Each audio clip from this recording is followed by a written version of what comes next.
from the secret files of Teletraan 2.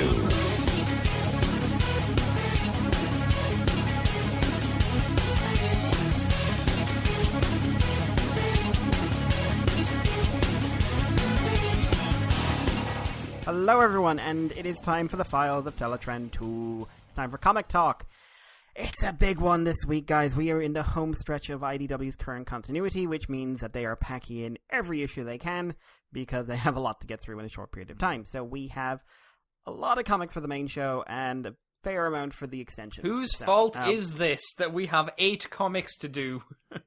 If you're on Patreon. I believe it's called IDW's distribution. Oh my god, 8 comics if you're on Patreon. Because I know at least some of them are delayed. Right. So they ended up piling up, but some of them are supposed to be out next month. When you actually sent me the list for this week's show, I was like, are you fucking taking the piss? This is 8 issues? And then it's because I forgot, like you mentioned, there were a good few delays on these issues, and I was like, oh my god. And to be honest, like, IDW's been having a lot of problem with delays for at least a year and a half now. Yeah. So I suppose at the end it was never exactly going to be perfect. No, I suppose not. No, that's fair. But because we have so much to talk about, and, on the free show, we do have this thing called a limit on lips, and let's get straight into it with the first thing, and we are talking Lost Light Crucible Part 1. Issue 19, written by James Roberts, art by EJC. Yeah, that was a kind of a surprise. Colors by Joanna Lafuente, letters by Tom B. Long, he is, and edited by David Mariotti. So, I've done something I rarely do, which is write up summaries, so I can just talk quickly, because, my god, it's taken me an hour and a bit to write all these summaries. I'm not surprised. That's a lot. Nuts. And I'm sure I've missed stuff, but deal with it. Team Rodimus and the Scavengers are attacked by the mutineer Spark Eaters. Brainstorm decides he's going to help by trying to talk to Perceptor, but Perceptor pukes in him. And all-out war ensues. Because there's a lot more Spark Eaters than Team Rodimus, they're pretty much being overwhelmed until a ship appears, making things even worse, it seems. Roller, being the huge factor in all of this that he always is, says, "It's a bomb! They're dropping a bomb!" And Fulcrum corrects him, and it turns out to be what is about one of the funniest and most awesome scenes I've seen in a while, which is the ship has dropped Grimlock in his T-Rex mode, who comes down in T-Rex mode and transforms just as he lands on a pile of Spark Eaters with a giant runch, which I give credit to Tom for online, and then he said, no, that was all EJ. Oh. So you should have taken it, Tom. Taken it. Should have taken it, man. Grimlock then proceeds to start kicking the crap out of the Spark Eaters, killing a couple. I think he kills Mainframe, until Ultramagnus uses Crankcase's Triggercon guns to shoot him and say, "Stop killing everyone." The ship turns out to be driven by First Aid, Riptide, Thunderclash, and Wipeout, of all people. They use the ship's energy to blast the Spark Eaters away and catch up with Team Rodimus. Grimlock murdered his way to a World Sweeper, because none of us saw that coming. So either Grimlock versus hundreds of the nameless Decepticons and others. Oh no. What a threat. Yep. But he sort of got ejected into space at the end and sent a distress signal. Picked up by First Aid and Riptide, and together they all went to Troya Major, where they met Wipeout. They found out what was going on Maderi, and on their way they went. They're catching Rodimus up on what Getaway had been pulling, and as this is going on, the Lost Light appears with the symbol of the Knights of Cybertron on it, and opens fire. Getaway wants another shot, but Star Saber, the only other crew member he has, basically says, "You're out of guns." A voice is telling Getaway that he's wasting time on Rodimus. They should be focusing on something called the Benzene Cluster, which has been purged and is ready for the Grand Architect's next big scheme. But Getaway is convinced these guys are a threat and need to be taken out, and it's revealed he's talking to the hologram of Tyrest. That's Chief Justice Tyrest. Grimlock and the rest provide weapons to everyone, and they start fighting the Spark Eaters. They manage to kill a few, including Blue Streak. No, not Blue Streak. He was the one who had the line. He had the lines. He had a holomatter avatar. Did he? Oh, did he? He did. He did. He was in the episode about Swirt. Okay. He was the Hispanic lady in the pink. I don't remember, in all honesty. Everyone, all the good guys are kind of like, I don't really like killing everyone. And Rodimus takes a moment and says, what would Megatron do? And he decides to do the sensible thing. They split into two teams. One lures the Spark Eaters back to Maderi's medical center, locks themselves in, and decide they're looking for a cure. The others, which is basically the heavy hitters, Crankcase because he's a pilot, and Lug and a Node for some reason, take Wipeout ship and get into the Lost Light. They're in one of the hangar bays. They think it was got in rather easy. And it turns out they did, because it starts locking down. Rodimus and Cyclonus escape, and the oil reservoir above them comes crashing down, including a giant Scraplet. Rodimus and Cyclonus go ahead thinking everyone can mind themselves and run into Getaway, Star Saber, and surprise, surprise, Scorponok. And that's where the issue ends.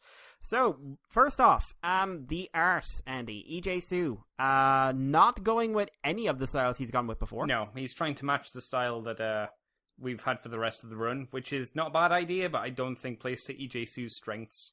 Like, let me tell you, when I saw Nickel, oh boy, Nickel looks bad. Nickel's not great. There are things that work here quite a bit, though, and one of those, in my opinion, is the coloring. Yeah. Or his choice of the heavy shadows. Yeah, I like the extra lines here on the characters. It adds a nice, I guess, depth to the character. It makes them not look so clean, which is nice. Mm. And the fact that they're, for the large part in this, in a fight with their own former teammates, killing their friends. I think that was a very good choice with the tone of the story, Sure. I think EJ did a good job of emulating. I mean, the theme where Rung and the rest are watching, and Misfire and Swerve are there, and they all start panicking. I like that. But I also like Misfire and Swerve bonding. That was nice in terms of writing, yeah. But in terms of the art, again, I think EJ would have done better if it was in his style, but I get why it's not. If you know what I mean. Yeah, like, it's that double-edged sword. Do you want it to be? Do you want this issue, even if it's not done by the original artist, to match the rest of the trade, or do you want to have a standout issue where it's really obvious it's not the same artist? It's that weird thing of going, oh, I don't know. I've noticed Lost Light is actually pretty strict in terms of keeping the artist on a style, more so than either Mord Meets the Eye or any of John's stuff has been. Yeah.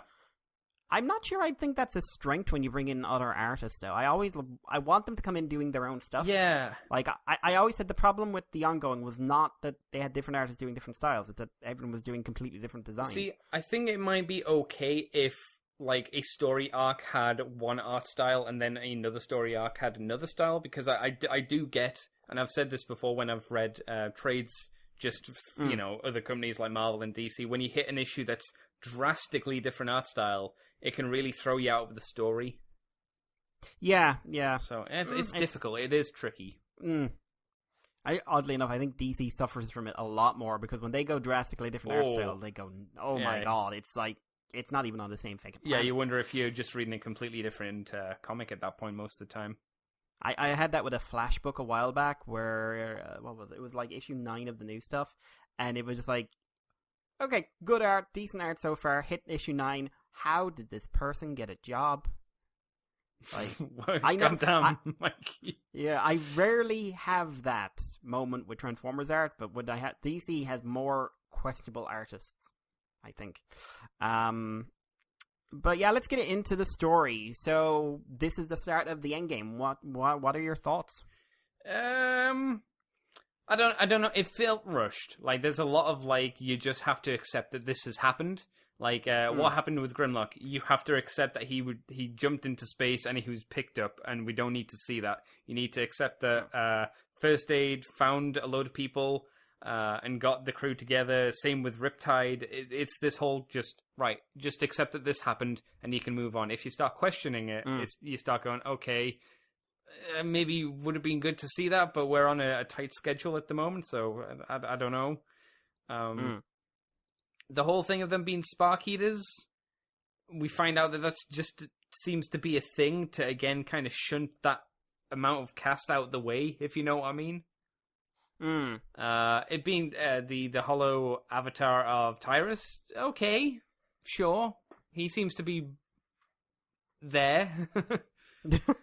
Out of nowhere, still got holes in his body. Well, he is not. Yeah, he hasn't got repaired though. But I'm pretty sure he got wrecked when he bamfed away, wasn't he like all, oh god, I'm dying? Very badly damaged by Minimus's gun. Yeah. But, that doesn't necessarily mean that when he got himself repaired, he just, these are all like his holy holes. For want of a better As long term. as they're not his glory holes. You don't want one of those. Oh god, that would be really weird considering it's his body. Yep. All over. All these organics crawl over him. Oh, no. You're not allowed to have opinions. It's lubrication, Mikey. It's I guess okay if not rushed is probably how I would phrase it best. I didn't dislike this issue. I was just like, okay, just a lot of things are happening all at once and it feels quick. I think the way I'd put it is that what's happening here is actually decent. Like, the Grimlock scenes are fun. I especially like the one of Magnus just like, oh, well, clearly this is what happened. What happened to the baby? Nothing. Yes. Life makes sense. Yeah, anymore. that's the thing. It's just, what happened to the baby? Something happened. Don't worry about it. Yeah, because I kind of, like, when we saw, the ship come in and we saw the figures, I thought Wipeout was actually the firstborn. Ah. Because I thought she was going to be a character in this, and she was just grown up, like artificially grown, or her spark was put in a new body or something. Yeah. Maybe she just grows up faster because it's science nonsense. Yeah, I want to see Daddy Grimlock. Yeah, I want to see Grimlock like fighting out. No, that's not how you hold a sword, hon. It almost feels like that was a story arc again that was going to be covered, but the universe ends, so you just have to plow through it. So a thing that I really disliked ended up being nothing, so it really, even more now, feels like a waste of time. No, it feels to me kind of like James says this is, broadly speaking, the plan he's always had. I suspect that this may be the plan he's always had, but he may not have thought he was reaching it quite yet. From what I understand, he found out what was going on with IDW around issue 12. So I suspect a lot of stuff was already pretty much locked in, but a lot of stuff had to be cut.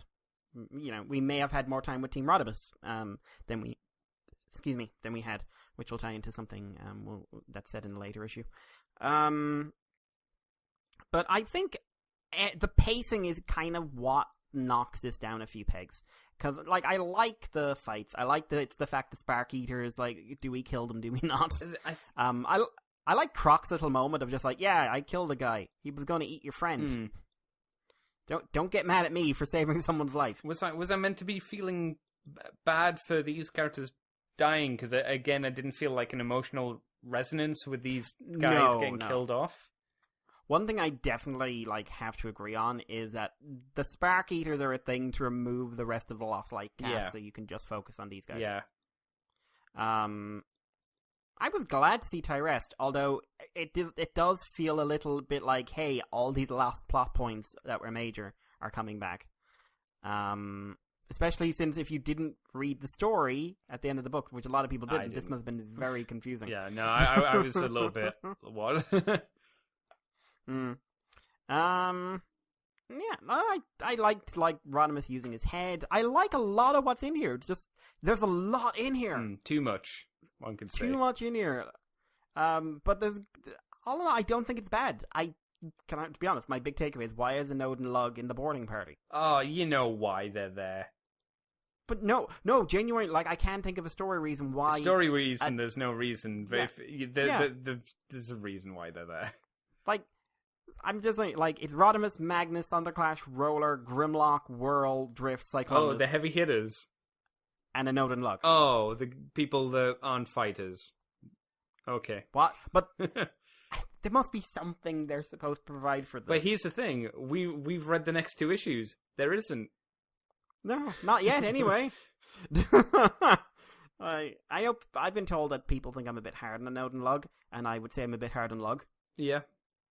I'm no, too hard on the Node. No, which one? No, Lug's the little one.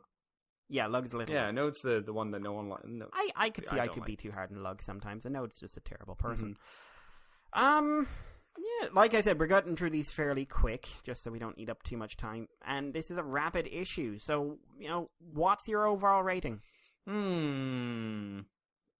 It's rushed, but it's not awful. It's fine. It's an okay setup, even if it is very quick at the pace. The art's not to my liking, but it's done effectively, I suppose, apart from Nickel's horrible mutated face. that has a nose. I don't think Nickel should ever have a nose. So I'm gonna give it like a 6. It's fine. I'd go with a 7. I think it's a pretty competent opening to this kind of finale, but I just think it's very, very rushed. And that is going to be something that's at least going to continue to the next issue. But yeah, I think it's decent. It's not as strong as the openings to the last 2 season finales, which I thought beat the shit out of this. But because they were just amazing. I love the season finales from Mord Meets the Eye, the 2 of them. I think just whatever problems you might have with season 2, you can't talk me into disliking that ending. You just can't. So yeah, I'd say a 7. So it's could be better, but this is where I feel like the editorial on publishing hand on high is getting in the way. If you know what I mean. So moving on, we've got issue 2 or part 2, issue 20, with the writing by James, the art by the Grand Liar himself, John Barber. Casey Collar. Casey. No, John Barber is just the Grand Manipulator. Okay. So Casey Collar, in a very different approach to EJ's, I'd say. Tom B. Long, Joanne Lafuente, Dave Mariotti, they're all on this. So, starting this one off, Rung is kind of curious about the telepaths and their whole prepare, confront, repel thing. First Aid, meanwhile, has figured out how to cure the Spark Eaters with Maderi's technology, but there's a chance it could hurt the organics. Misfire especially is kind of like, should we be pressing this button if it hurts anyone? And like the First Aid pauses, and then Nickel's a dick. I'ma press the button now, yay! It's like Dougal on the plane. Do not touch, do not touch, do not touch. And if they'd all died, it's just like, look, Rodimus, looks like someone pushed a button, and everyone's dead. Did you push the button, Nickel? I did, Ted. I would love it if Nickel was just Gur. I would love that so much. It just popped into my head. Poor Velocity as well. It's just like, oh man, you knew we had to risk it. Yes. Yes. Yes, I did. On the Lost Light, Cyclonus has made a break for it, being followed by Star Saber, and Rodimus is getting the shit kicked out of him by Scorponok, because the last time they met, Scorponok kicked the shit out of him. Yeah, things don't change. The more things change, the more they stay the same. Getaway is monologuing during all this, leading to a pretty decent line of, you listen to Getaway, no matter how important or whatever else, Getaway Prime sounds fucking dumb. Also, there's a lot of swearing in these issues. Yeah. James got a bit blue. He got a bit blue in these ones. A lot of ass and a lot of piss. Yeah. I didn't even notice the piss, but you're right, yeah. Yeah. Scorponok is about to kill Rodimus, but he's contacted by Tyrese saying that the Grand Architect is ready to make his move because the Beast is approaching. They basically bail on Getaway, who takes one look at Rodimus, who has to go for a big hero speech, and makes a break for it. Meanwhile, Cyclonus transforms mid-air, turns around, and slices Star Saber in half. Well, that was nice to have Star Saber around. Wasn't that a nice conclusion to that character coming back? He took out Defensor. And now he's in half. And he didn't say a word the entire time. Wasn't that a good epic fight? No, he did say. He said, I'm glad you're running. Yeah. Wasn't that a good, satisfying fight, Mikey? We're going to get back to that. Cyclonus basically says, I hope someone forgives your sins, mostly because I hope someone forgives mine. Cyclonus is fine. Everyone likes Cyclonus. Meanwhile, in the reservoir, Grimlock, basically to shut Ultra Magnus up, splits the giant Scraplet in half, but it turns out they're a colonial organism. You can cut it in half, but it'll just reform. It does so, and it's about to murder Whirl when it freezes and turns into a hand and pets him on the head. Back on Maderi, the Spark Eaters are being brought in for further treatment, but the telepaths have started saying the phonetic pronunciation of the symbol for this particular tribe of the Knights of Cybertron. And Rung recognizes it. He doesn't know from where, but he recognizes. And then the telepaths start counting something down. Which is never good. Rodimus has followed Getaway to the fuel furnace, where he calls in Cyclonus for backup. Getaway jumps him while holding some nucleon rods. They scuffle, and then Getaway says, if you come near me, I'm going to bash these rods together, which will then explode and kill us both. And he uses this basically to monologue about how Cyber Utopia wasn't what he thought it was. His whole Prime shtick as nothing. He sold his crew to Scorponok so that he could get in on Grand Architect's gig, and then everyone left him, and it's all so sad. And Rodimus, you're as bad as me because of all the horrible things you must have done to catch up to me, which we didn't see at all. No, yeah, that's true. We didn't. Yeah. He punched alternate rung. No, alternate rung. Yep, who wasn't as nice as our rung. No, not really. So I didn't really mind. But you're a bad person, Yeah, Mikey, we're going to talk about that again. But Getaway basically says, right, going to kill myself, and goes to bang the rods. Gonna kill myself. But Cyclonus cuts off his arm with his sword. Getaway then goes, gonna kill myself again, and runs into a fuel furnace. And after Cyclonus is like, so you're not going to kill him? Rodimus follows him in and carries him out. And as he does, all his paint burns away. The paint that represented his hatred and depression and murderousness. And out comes regular Rodimus. Oh my god, it's so dumb. If he come out like blue or something, I would have laughed. Like, it didn't melt the paint, it just changed its color. Yeah. And like blue is the color of hope. Rodimus of Cybertron, you show great hope. And Razor shows up. Yeah. Reference. Why was that character never put in the comics? Where's I Mikey? Season 3. Fucking Tim. Anyway, Rodimus Cyclonus try to find the sprinklers to turn off the burning furnace, and insult Swerve. But Getaway, being the grateful fellow he is, sneaks up behind him after waking up, grabs a sword and goes to stab Cyclonus. But he's literally stopped by God. God then eats him. Nom nom nom. Nom nom nom. And it turns out that the Spark Eaters had turned into Primus to distract Getaway and then consume him. And it turns out World's the hero, as we all knew he truly was. Because the Spark Eaters included the protoform, the ones that pretended to be a protoform a couple of years ago in the Morden Meets the Eye Christmas annual, who formed a bond with Whirl, and basically are a lot smarter than the Red Scraplets. So when they were Getaway had no idea what he was doing, threw all the Scraplets in the pool, and these ones took over as kind of the head honchos. And they don't want to hurt Whirl, and will do what Whirl tells them. So they ate Getaway. We have a new Bob, Mikey. We have a new Bob, but this Bob is mean. Because that was not a nice way to die. Yeah, well, you know, they were just little and they ate him, so. Anyway, while this is all settling down, Ratchet calls in and tells them to look outside. Because the sky is ripping apart. Yay! Space has literally split in half. Yay! And yeah, that is issue 20. So again, we'll look at the art. Casey's brilliant and very good at what he does.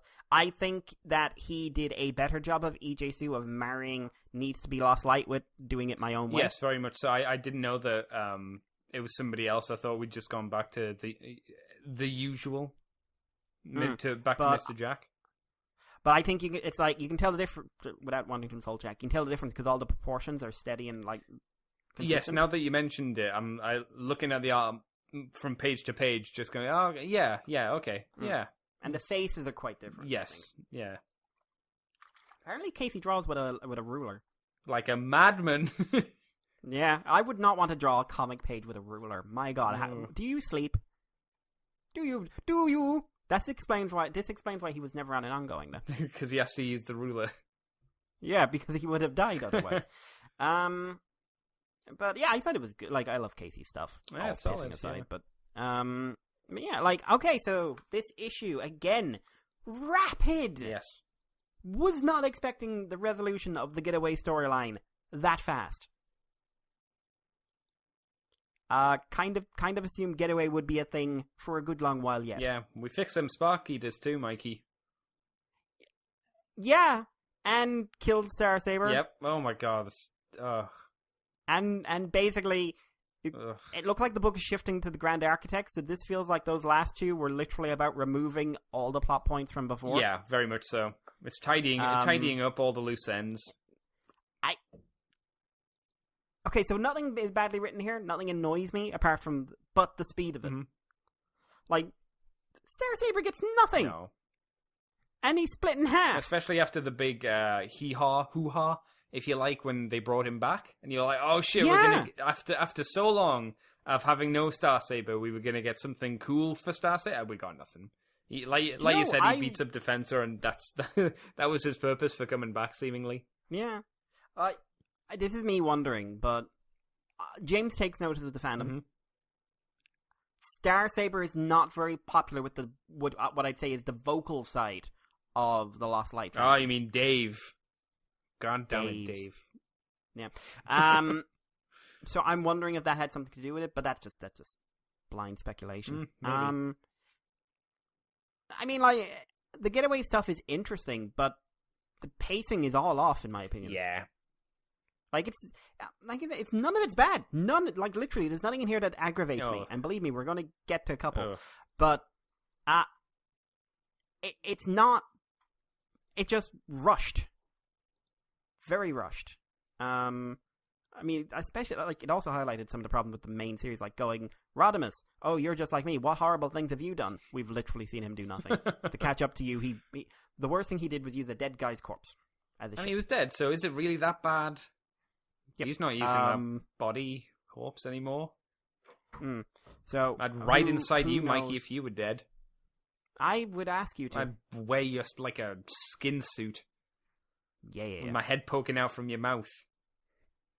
That's just Gur again. It is. Stop turning everything into Gur. I was actually thinking Zim inside the Santa suit, but that works too. Except it's you.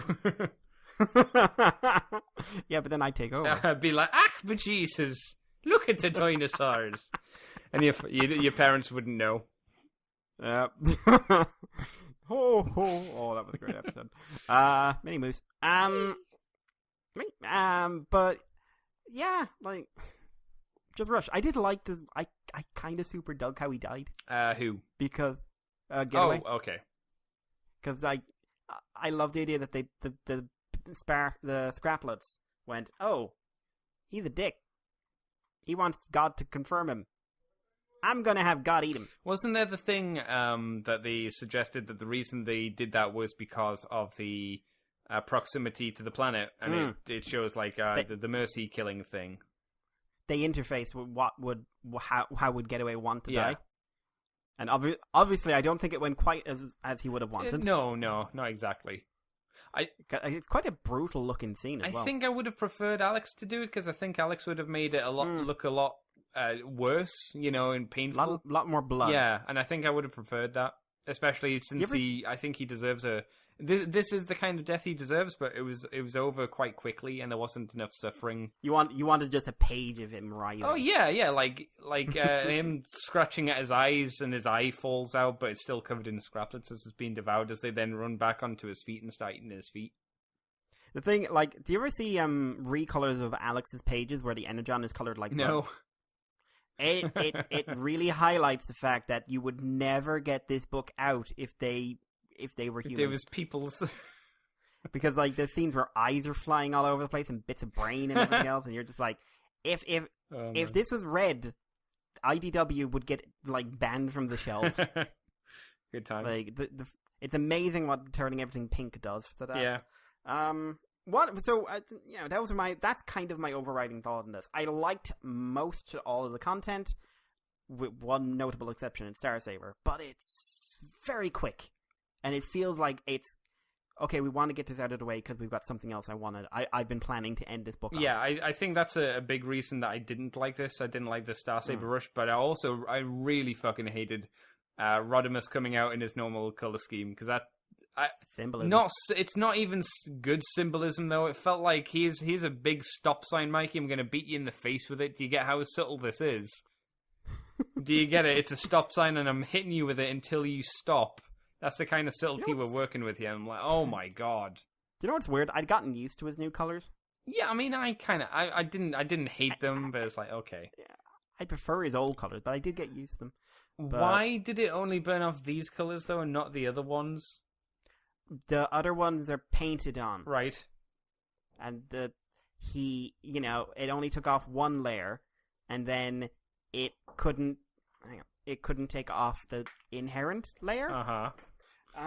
But yeah, maybe the paint below is in it's because it's in his exoskeleton that's on his skin. Is this a thing that's actually said, or is this something that you're adding? No. I basically going like spray paint will come off first, and if he'd stayed in any longer, the rest of him would have come off. Okay, but that is you writing for the story because it's not explained. That is me writing my own story. But I didn't mind the symbolic skin melting, so I'm just filling in blanks. Yeah, no, it's understandable. I just hated how blatant it was.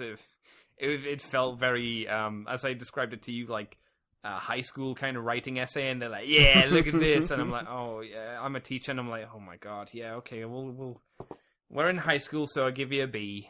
How about that?" And then there was a sparkly vampire, and then they had sex, and he told me it was angry, violent sex, but it was fine. Several bones were broken, but it was fine. And he apologized at the end, but I told him it was okay that he hurt me that much.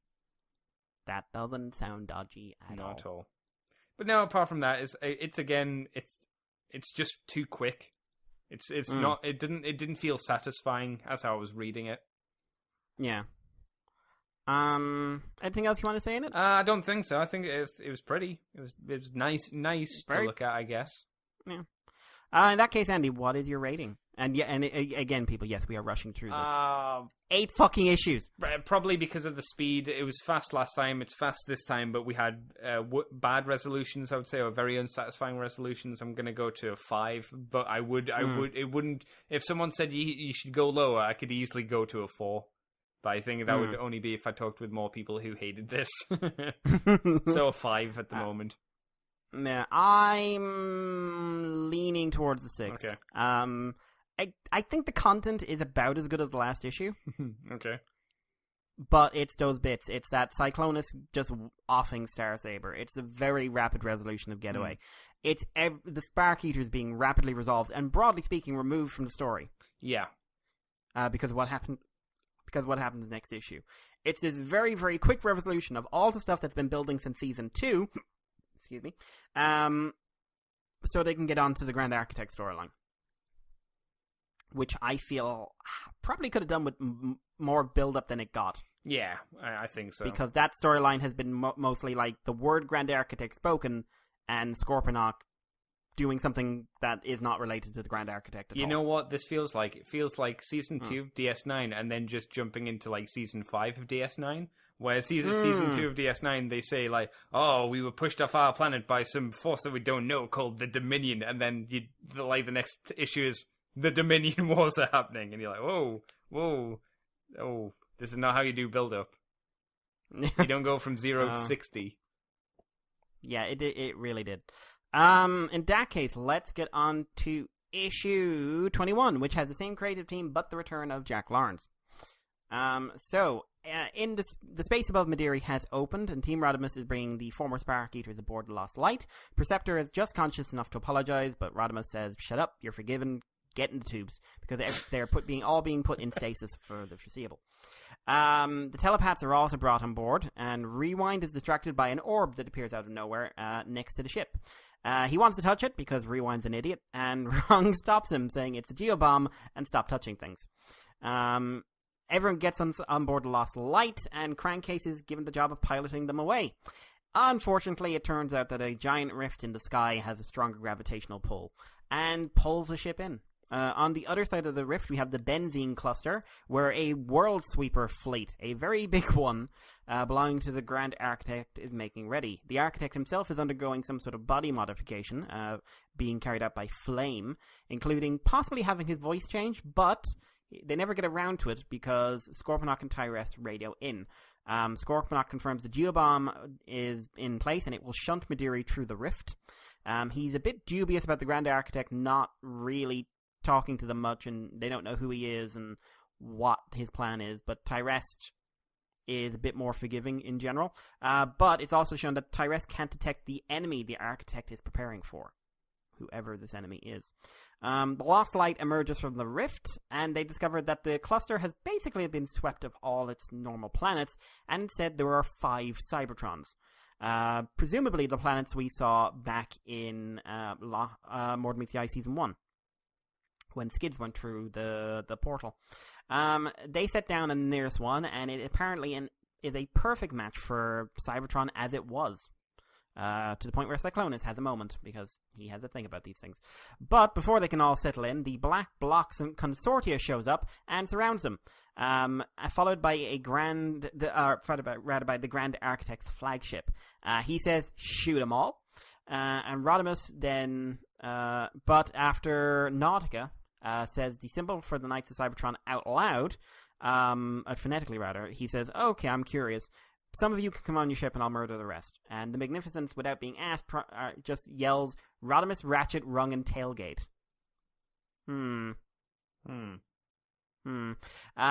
is having none of it and gives a grand speech, laying out all the things they've done and the accomplishments they've had, and how it's not Team Rodimus anymore, it's even Team Whirl. Like, I don't want to see Team Whirl. Team Whirl is not going to get much done. A happy team. No. And the Architect pauses and brings them on. Scorponok is furious and says you should have just shot them all, and has had enough. He contacts Thunder, who along with Freud is working for him, and tells him that he needs to, probe the Grand Architect using Nemosurgery to find out everything about him and who he is. And we just have the Grand Architect screaming. The Lost Light enters the flagship's bay, and the crew waits. Rung goes to talk to Nickel because he's very curious about this whole magnificence thing she's wearing around her neck. Told that it's real, he goes to touch it and transforms while saying the transformation noise.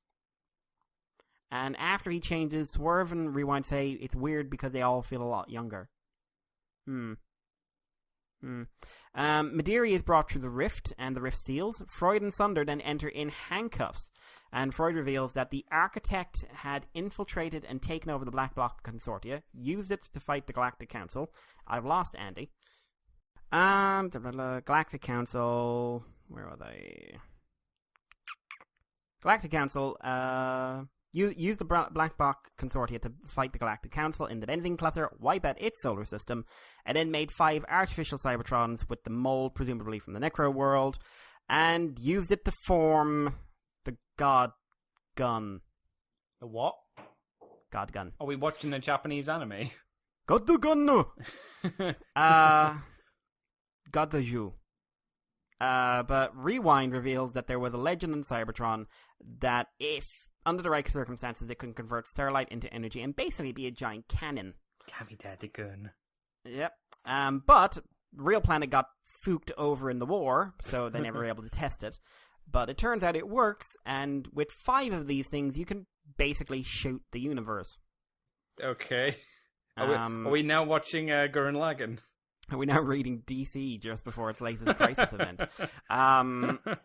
But so Thunder reveals that when he scanned the Architect, not only did it resist, but destroyed his Nemosurgery abilities. So that was interesting.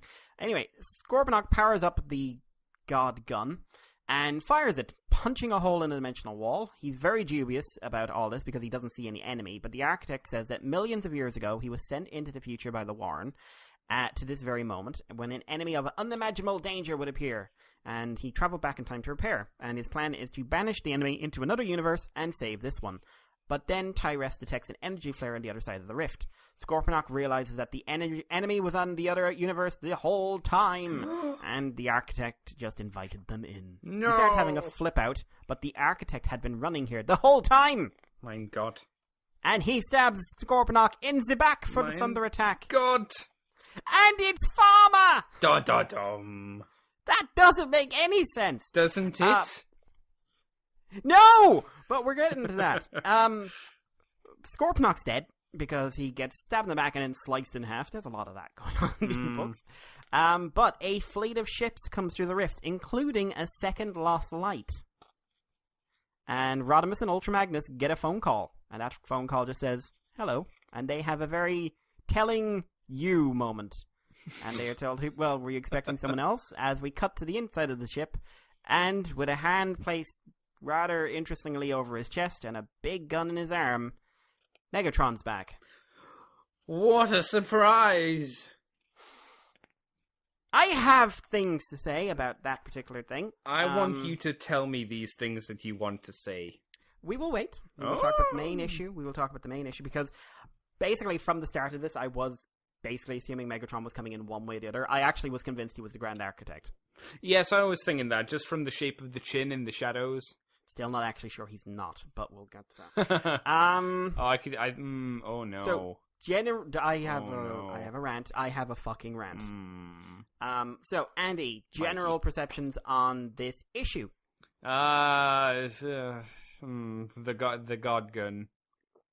Sure, it feels like something we should have heard about before. Yeah. In any of the books. Yeah. Like, someone passingly make a reference to the fact that Cybertron could take out another planet, which would be really handy right now, and I feel like it'll probably be relevant in Unicron. Yeah, I hope so, because otherwise that would be really weird if this was the thing that James wrote and John didn't do anything. I think the fact that it's John writing Unicron would make it even stranger if John doesn't do anything with that. Yeah, like, hey, we're fighting a planet. What do we have? Well, we've got a gun. What gun? I don't... What? No. I don't like it. No, I'm not a fan, personally. I mean, like, it's not, like, as a sci-fi idiot, it's whatever. But what I don't like is how it's introduced. It's pulled literally out of the ether. Yeah.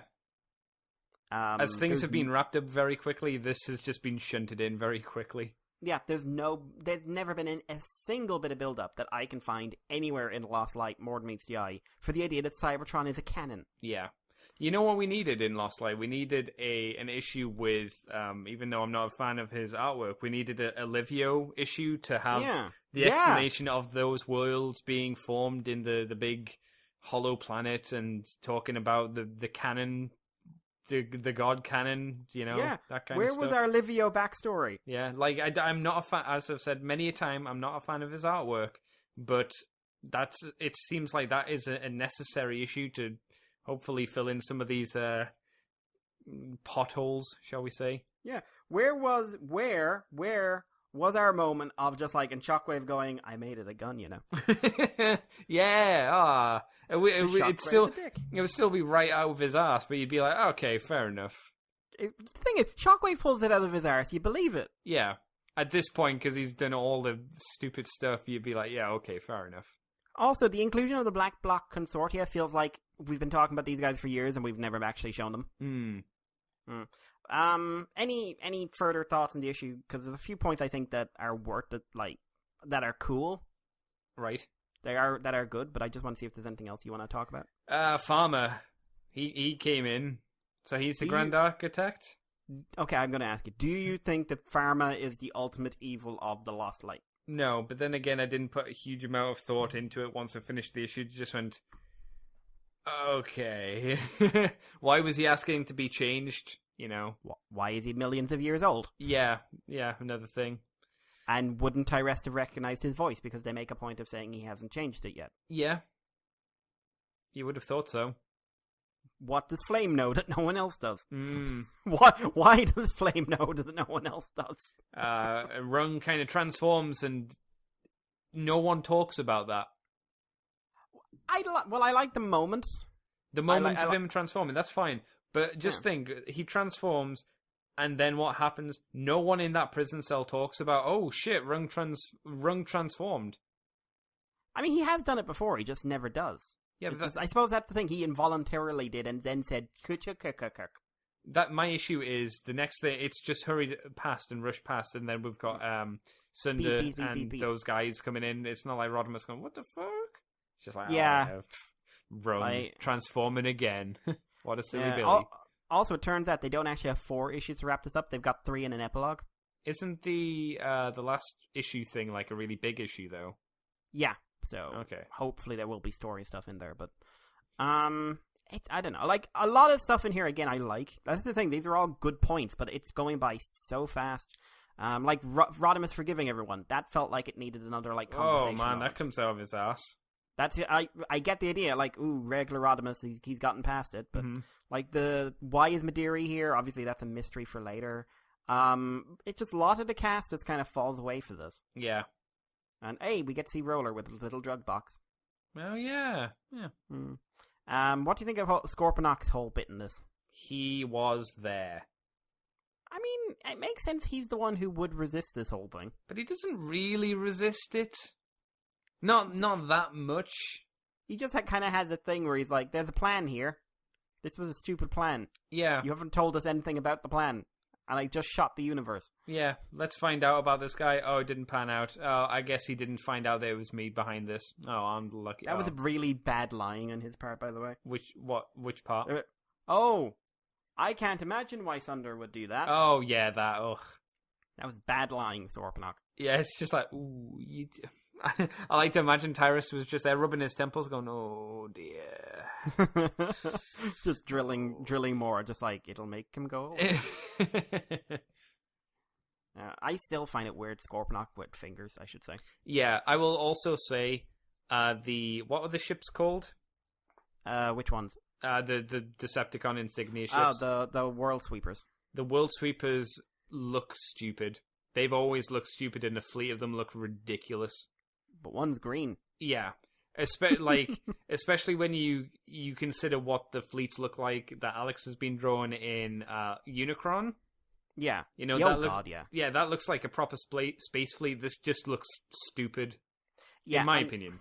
Yeah, like, again, he did originally, I suppose, design the World Sweepers, but sure, they were never a good idea. They were just one of those, a symbol ship. It was just a weird idea. Yeah, it's not, it doesn't look dynamic, doesn't look cool as a ship. It looks like someone cut out a load of cookies and they're now just floating through space. Space cookies. So what about the reveal that presumably the enemy the architect was waiting for, be it Pharma or whoever else, is Megatron and the fleet of ships? See, I thought it was Unicron. I thought he was letting Unicron through. No, Unicron's already there. Yeah, that's the thing. As I was reading Unicron, I was like, so... But I because I read this first, I was like, okay, this has to be Unicron. Because, like, why would you build this up so high? And like, oh, the great enemy's coming, all this nonsense and woo-woo. It's like, oh, no. Oh, no, you're not suggesting who I think you're suggesting this is going to be, Mikey. Who do you think I'm suggesting? Oh, you're not saying this is Overlord, are you? I have thought about it. No! I have actually had that moment. No, I'm not kidding. No. I have gone like, it could be Overlord. It fucking not be. Like, they said he went through time and came back in time and realized something was happening. And who else would set up a fleet for Megatron? Who else would see Megatron? Assuming it's still the Megatron we know, who else would say, okay, there's the ultimate enemy? I hope that's not the case. Because I'd laugh. It was just like, yeah, someone traveled through time and stuck me back together. I did think while reading this, the Grand Architect could be like Megatron, and he's came back through the other universe and is evil for some reason, and I was like, I don't like the idea of this. Or an alternate Megatron, maybe? Yeah, again, not something I like the idea of. Yeah. So yeah, I agree with a lot of what you're saying, I have to say. I think this is the weakest issue in this run so far. Which is a shame, because it's kind of the big story issue so far. Yeah. Megatron. I was very nervous going into this issue that he was going to turn out to be Grand Architect. And I'm still very nervous. Yeah. And because we can't see his symbol, and he's got his fusion cannon back. Which is something, he was very adamant about not needing, and the whole vow of non-violence and everything else. So if Megatron is the ultimate thing that they have to stop, or Megatron is a competing factor in this having to stop, right? Yep. I am going to be furious. Ooh. Not annoyed, not upset, not angry. I am going to rage. Oh, really? On Why? this podcast, I am going... Right. Someone actually said this on TFW. Am I going to mention this on the comic show? And yes. The most important piece of character evolution in Transformers history ever put on paper, or on anything, really, and I will fight in the streets for this, was Megatron's evolution throughout More Than Meets the Eye. Of an individual who, regardless of whether anyone else forgave him, couldn't forgive himself. And by the end, was gained a sense of well-being and happiness in his own realization of his own improved self-worth. Again, regardless of whether everyone around him hated him or not. Who, by the end of it, would have given up his life and many other things for the well-being of seemingly anyone, really. Yeah. A real, genuine piece of character evolution that I thought was fantastic. It's the Magneto story done how I want it done. Then he's removed from the story, and we think that's the ending. And I said, at the time, what worries me is that if some writer brings him back and decides to make him a villain again, for whatever reason. Because that is, in my opinion, nullifying the feeling of completeness that character arc had, even at the end of Morden Meets the Eye, before we got into Lost Light. Hmm. And the thing is, I would have said at the end of Morden Meets the Eye that I trusted James to write this character in the future. But Lost Light has been a very mixed bag. Yes. It has had highs, it has had lows, and it has a lot of whats. And Megatron returning, and whether by the time moves differently in the Functionist universe, because it has to, because he's got a fucking fleet. Yeah, how did that happen? And he's now like, oh, I had to fight and I re-engaged with my darker side, or whatever reason you could have for Megatron being the ultimate villain, or a villain, or an anti-villain, or I'm trying to do good and I'm doing it in the wrong way kind of guy, will piss me the fuck off. Mm. And I don't honestly feel I can trust James right now. Like, I don't know if he listens to the show. Some creators do, some don't. I just... Like, if this was a John book and this would happen, I would feel completely differently. Sure. Because, like, if there was a John story, like, say, whatever, the end of Optimus Prime had more space stuff, and then a rift opened and Megatron came true. My reaction would be, fuck yes. That's cool. I wanted to see John play with this character for a while. This will be awesome. And John will play with what's there, and he knows what people want, and he knows what makes a good story. James knows all of those things, but at the moment, he has made a lot of, in my opinion, questionable decisions about this book. And if Megatron is not, like, the guys don't have to like him, but if his role in this is cavalry, and at the end he shakes hands and goes back to the Functionist universe because he can't be judged by the Knights of Cybertron anymore, fair play. Otherwise, I'm going to lose my shit. And I'm not proud of that, but I will lose my shit. Mikey on the warpath. Yeah. Because it's an amazing character, and I do not want to see it destroyed, especially at the end game. At the very end game. Yeah.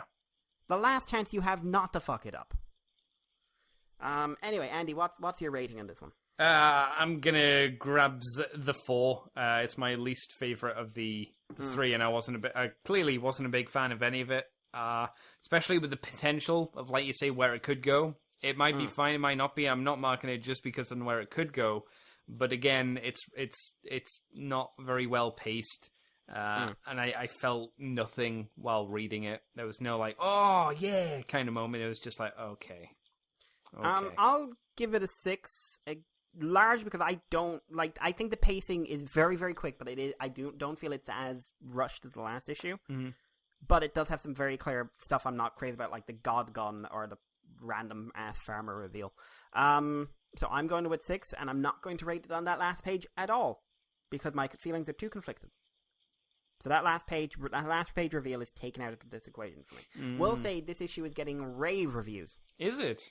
Rave reviews. People are flipping the fuck out over this one on every format.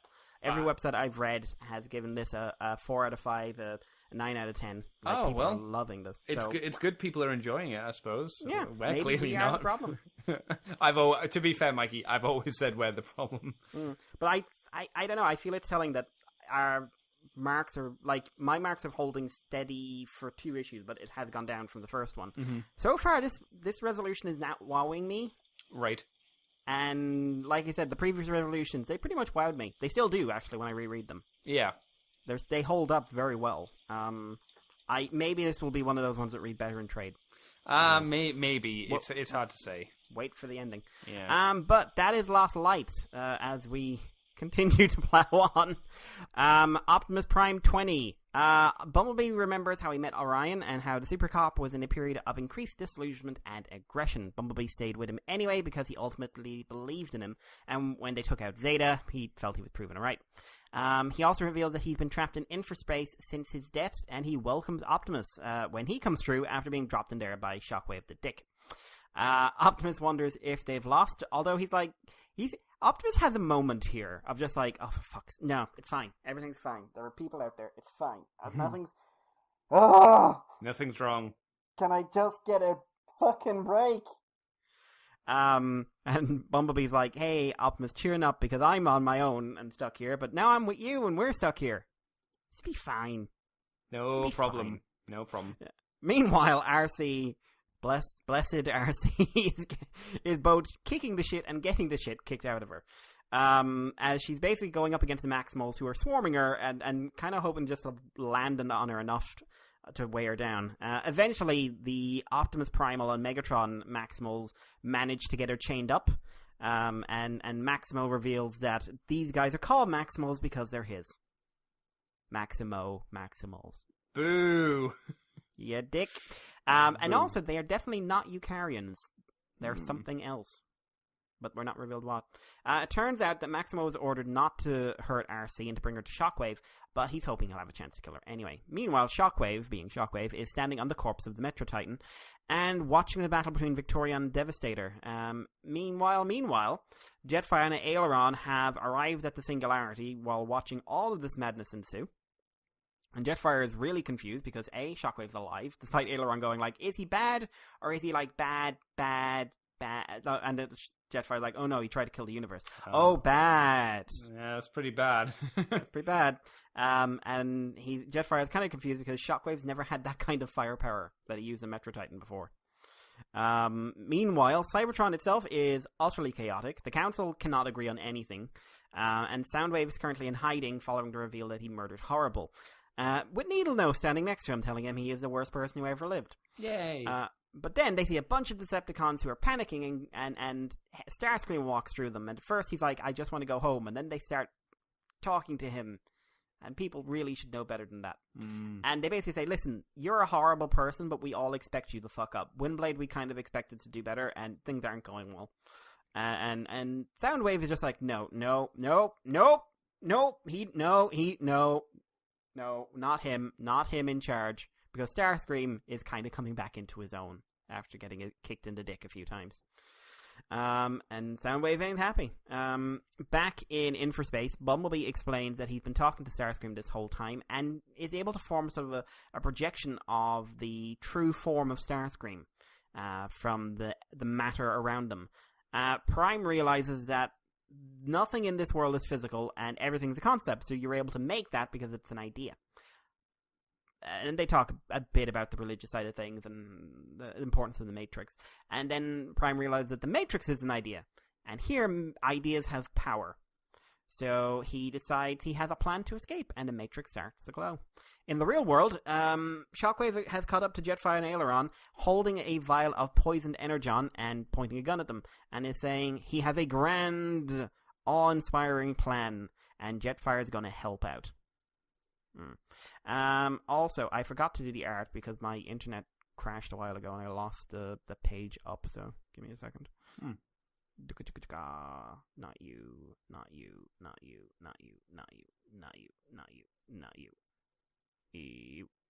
If you load.